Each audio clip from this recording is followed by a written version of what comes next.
seen some of the damage now from our helicopter shots, and indeed the disruption that it's all caused on the M11 motorway. That's the northbound carriageway, which has been still is closed totally. We are hearing that one lane just past the crash has been open on the southbound side of it. Let's get more from Mark White. He's been monitoring events. Mark, first of all, about the casualties, what do we know about them? Latest information we're getting from the police, Dermot, is that 5 people so far have been injured.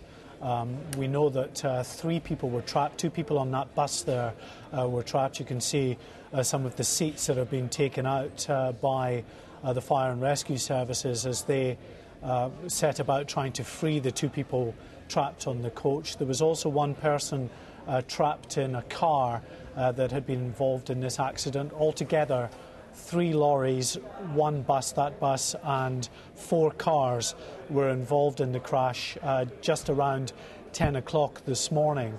So 5 casualties we know of. We don't know how seriously injured they've been, or indeed whether there have been any fatalities, but certainly judging by the wreckage of some of the vehicles, particularly the cars that were involved in this crash, they look to have been fairly badly smashed up, so they could well have been quite seriously injured, some of the people in those cars. Mark, I mean, there's one car we've seen, and I'm sure we'll come up to that shot in a moment, to a blue car, which is roofless, suggests that cutting equipment has been used. Yeah, you can just see it coming into frame now. That blue car, as you were saying, has been completely taken apart by the fire and rescue service, you would imagine, as it's, you know, part and parcel of their technique for freeing people trapped inside is to take the roof off.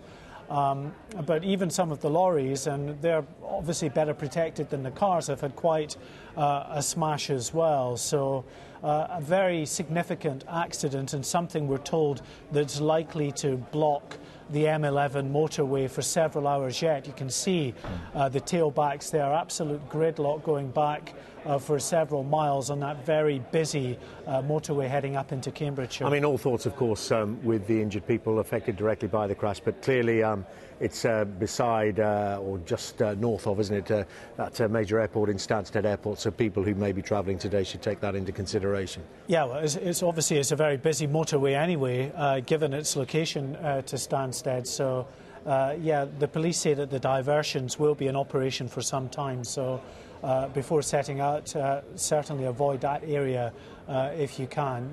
You can understand why it's likely to be blocked for some time, Dermot, just given the sheer number of vehicles involved and the state of some of those vehicles.